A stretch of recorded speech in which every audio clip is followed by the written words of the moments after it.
شہر حیدرآباد کے کشائی گڑا میں واقع ٹیمپر ڈپو میں لگی آگ کے نتیجے میں ایک ہی خاندان کے 3 افراد زندہ جھلک کر ہلاک ہو گئے ہیں۔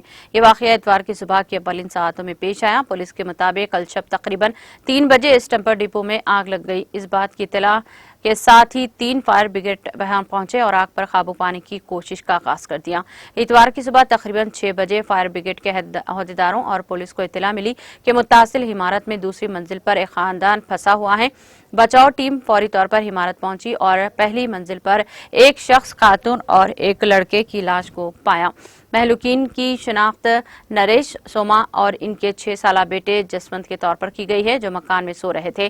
نریش کے 2 بیٹے ہیں۔ بڑا بیٹا اس واقعے میں بچ گیا کیونکہ وہ 15 اپریل کی رات اس کے چاچا اسے اپنے ساتھ گھر لے گئے تھے۔ اس واقعے کے ساتھ ہی مقامی افراد خوف کے عالم میں اپنی جان بچانے کے لیے دوڑ پڑے۔ پولیس نے شبہ ظاہر کیا ہے کہ ان تینوں کی موت دم گھٹنے کی وجہ سے ہوئی ہے۔ لاشوں کو پوسٹ مارٹم کے لیے گاندھی ہاسپٹل منتقل کر دیا۔